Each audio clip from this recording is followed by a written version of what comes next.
let's check what is under the bonnet. Oh, and that is what you get.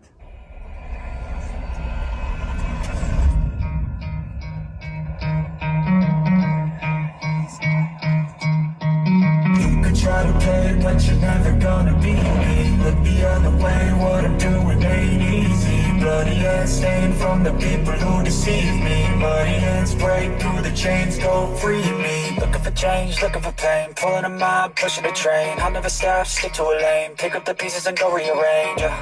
I'll be the best above all the rest, put me to the test. Expect nothing less, you check as I'm chess, what's happening next? He got the venom, a tangible weapon, no coming in second. This life is a lesson, he got a new engine from pain, it's a blessing, new focus, no. I can say that it's a pleasure to drive this car. So it was an ease to drive a Tesla. It's like very easy to handle Tesla. Of course, it's a brand new car, drives smoothly. But with this Lexus, it's really a pleasure to drive. And the way you feel and enjoy ride with Lexus is definitely better. So it's really a pleasure to drive this car. That is not an electric car built from a ground up as an electric car. The car is using the old chassis of a petrol engine car. Let's check what is under the bonnet. Oh, and that is what you get. That's very untypical to see that in an electric car. Really looks like a benzene petrol car. No cover over here, like in the Mini Cooper. That was everything was hidden. There was a cover, and I was not able to see any liquids or anything except of the window washer. But here in Lexus, oh, that's what you get. On the dashboard, so you have a fuel tank indicator with the arrow, which shows basically how full is your fuel tank, but in this case how fully charged is your battery, and next to it you have a remaining range indication. Interior, of course, is built with better quality materials comparing to Tesla, and more attention to details. You have all kind of controls, you have knobs, you have ventilation flaps, you have dials over here, you have also some smaller screen, buttons on the wheels, and for your heated seats and ventilated seats. You have a gear selector, you have your sunroof controls, of course your sun blinds. That is a small car, that is not a Model Y direct competitor, that's a way smaller car. I would say that is even a little bit smaller as a Nissan Leaf. I was just on a parking spot and it was some fresh version of Nissan Leaf next to me, and from outside this car is even smaller. From inside, as a driver, I have sufficient space. I have enough space in white. I have a nice armrest underneath. Here is some small compartment, some cigarette lighter, one USB-A charging connection, and wireless charger over here. The car starts from the power button over here, and what is also came here from a petrol driven car, that is some gear selectors here under the steering wheel. Nothing more to say, let's just have a drive. To select the gears you need to push the gear selector to the side and reverse, and unlike on Tesla, unlike on Mini Cooper, here on Lexus, once you let go the brakes, the car will actually start moving, same like on automatic gearbox petrol engine car. And the screen is changing, of course, to the camera view and the top view from the cameras around you. Now I'm letting go the brakes and the car starts moving. Another noticeable thing is it's a small car but with a decent overview. Right now I'm not holding gas, but the car started to move forward and actually moving. So overview is okay. That windscreen is not that big, but it's sufficient. From the side windows you have also nice overview. There is a sunroof, and noticeably enough that the rear mirror in the salon is just of normal size. It's not small like on Teslas, it's not huge, it's just normal size, and it fits everything of the back window in the car. So nice overview. I can totally use it for maneuvering when I go reverse, and the side mirrors are also of a decent size and positioned well. It's a quiet car. There are several settings you can adjust considering the way the car drives. Here is the selector, and you have normal mode, which is on by default, and you have sport mode and eco mode. And in the sport mode you can feel that the steering wheel starts to feel with some nice and stronger feedback comparing to normal mode. At the same time, in cars like Tesla, you can of course control everything. You can adjust the way the gas pedal responds and the way the steering wheel responds separately. Here so far there is only sport mode, normal mode and eco mode. The other noticeable thing, which is significantly better on Tesla, that is of course the control screen in Tesla. I don't call that entertainment screen because in Tesla that is really a control screen, and it's so much better than even on this Lexus. It's so much more responsive. Like now I was listening to the music from my Apple CarPlay, so you press play on the song, there is a little bit of delay and then the song starts playing, and then when you want to stop or pause you press pause and then a little bit of delay and then the song goes to pause. On Tesla everything is instant, everything is very snappy and so clever there. However, this Lexus has some benefit over Tesla and maybe even over majority of the electric cars, and that is a projection screen, not a head-up display but really a projection screen, and it is very useful.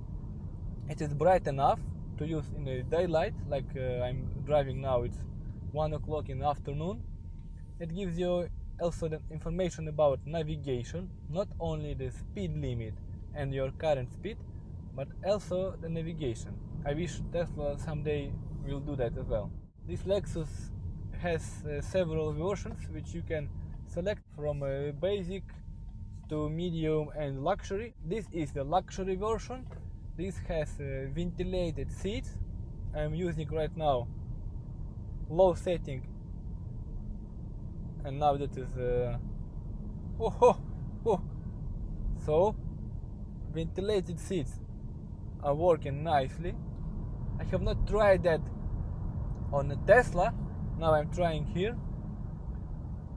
It works very well, and also it works by heating up your seats when you're using not an air conditioning but heater in winter time, so it can also warm up your back. This Lexus has some not really popular type of connector for the charging the car. The charging port is on both sides, very easy to open, and that's the type of the charging port used here in this Lexus.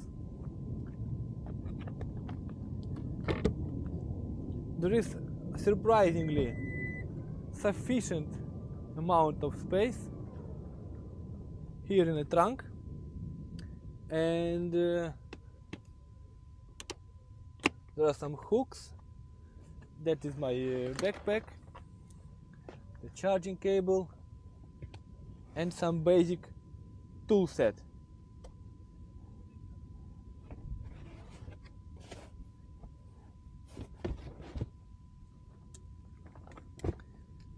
And you have a charging port on the other side. Oh, that's by the way the different type of charging port.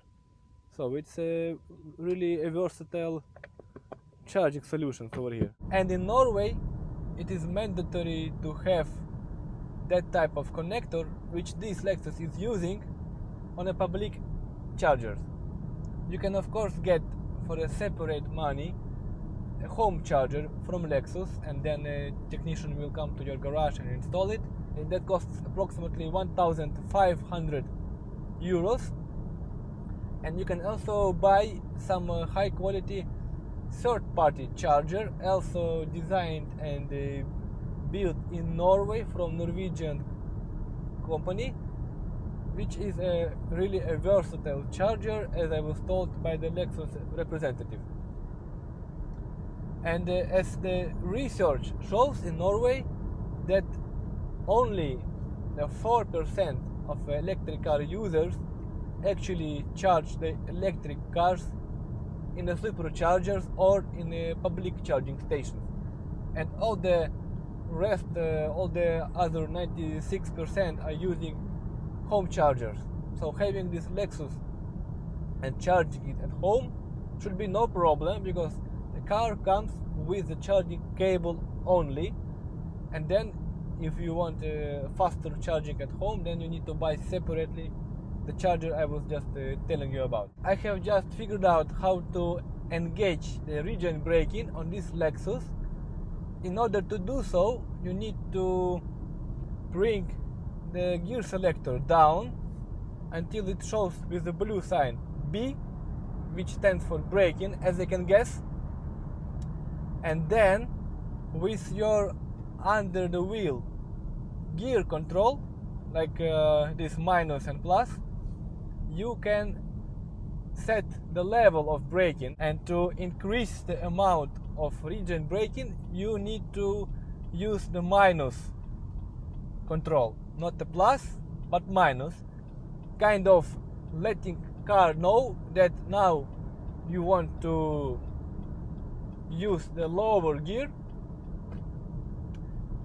which corresponds to more braking. And with this minus selector under your left hand, you just tap, and each tap will just show here on the display and also on the projection screen. It will start from one arrow facing down, and then to second arrow facing down, up to 3-4 arrows facing down with the B letter, again for braking. And now if I let go the gas pedal, then the car starts to use a regen braking. Now that is the maximum setting with the 4 arrows, and that is not as strong as on Tesla at all. It is definitely some regen braking happening, but maybe that is corresponding to the setting of creep in Tesla, or just a little bit stronger than setting roll on Tesla. And to use less regen braking, you will have to tap with the right gear selector with the plus sign. Yeah, and now you have only one arrow facing down, so that's the first level. To increase, you use the left one. This regen braking can be used like in the normal mode, also in a sport mode, and also in the eco mode. And now I just selected the sport mode. The way I know that the sport mode is selected is actually by this pop-up window, and also on the screen here I see red indication. Now I can also select the eco mode. Now I have a blue sign which shows me that the eco mode is engaged. Normal mode does not give you any pop-up window on the screen. It just takes away the color indication from this display. And in normal mode, regen braking is the same. So from normal mode to sport mode and back to eco mode, the level of regen braking is the same. It's not changing.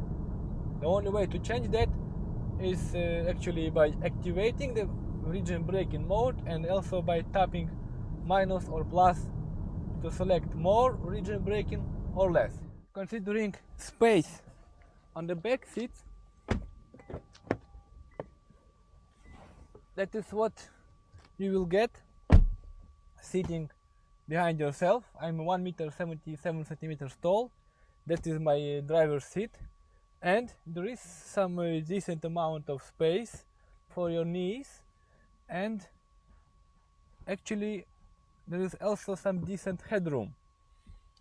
That is not an electric car built from the ground up, that's why there is a transmission tunnel, and for the passenger here in the center there is still some sufficient headroom, and maybe even room for knees in case this seat is adjusted to be more in front. That's not bad. That's not bad at all, considering that that is a small car, kind of Volkswagen Golf. There is unfortunately no pocket in the driver's seat. However, in the passenger seat there is a pocket. There are no any pockets in the doors, not even a cup holders. Also, the rear passengers have the armrest with the cup holders. They have two USB-C ports for charging and a separate control for heated seats in the back in this luxury version, and of course some light. And also there is a child seat connection. I have just listened to Mark Levinson's sound system. It's definitely a high quality sound system. It has plenty of volume. It of course gives a decent bass, and but what was noticeable that on Tesla I was really impressed from the first note, let's say, from the first bass, from the first hit. I was fully immersed in the sound. It was so much density in the sound. The whole car was vibrating and the windows here were just I was completely immersed in the sound in Tesla. Just so good. It was wow effect. Here in Lexus I didn't feel that. I was starting to increase the volume, and it's definitely more high frequencies, I don't know, speakers, or maybe the sound system is adjusted at that level. I can hear a lot of vocals sounding greater, richer, and in Tesla sound is tuned so much and that way that it just wraps you around from everywhere in the car. It just and here in Lexus I don't get that feeling, and in Tesla you can listen at the maximum volume and then your chest is just moving with the music, and it just pumps you and you can really enjoy it even at the maximum level. Here in Lexus UX300E, because there are so much higher frequencies in the sound, once you put the volume at maximum then it becomes uncomfortable to your ears, just because it's so much vocals and it's screaming. It's nothing wrong to the quality, but it just becomes too loud to enjoy it at maximum volume. One important thing that I want to add to this review, that is of course the suspension, and I would say that suspension is very comfortable. It is not as soft as on a Tesla Model Y, let's say, if we compare to Tesla Model Y. It definitely has, on my feeling, less range, but at the same time it remains soft. So it's a little bit more denser, but it's quiet in the salon inside, and it is still soft. So I have just finished testing this Lexus UX300E, and for comparison, that is how Lexus RX 450 H Plus looks like, and that is of course a way bigger car, and as I mentioned already, this is just a tiny Lexus, and that is assortment of Lexus and Toyota cars here in the Lexus Trondheim, and you can see the size comparison. That one was on my test, UX300E, and that is really a small car. That is kind of like really like a Volkswagen Golf. So if I just stand next to the car, you can see that it's a relatively short car. That is a hybrid version of RX 450. That is really the SUV, way taller car, that is just a golf class. That is the end of the test drive and conclusions. Nicely built car, typical for Lexus. Driving is a pleasure, good quality sound system, decent space for the driver and passenger, and also for the back passengers for such a compact car. A lot of controls, you don't need to be a teenager to get used to driving an electric car. So if you are not a fan of region braking, then you will like this car because it offers the less amount of region braking among Tesla and Mini what I have tried so far. You can select this luxury version with all kind of ventilated seats and luxury style material. It's a nice car for lovers of Lexus, maybe even for small families. A decent range, two types of connectors on both sides, and a nice warranty from Lexus itself. So that's the choice is up to you. And I hope that you liked that review, and if you did, then smash like, and if the information was useful, then share this to your friends and colleagues, and I will see you in the next video. Subscribe to my channel, and I will see you soon. Bye.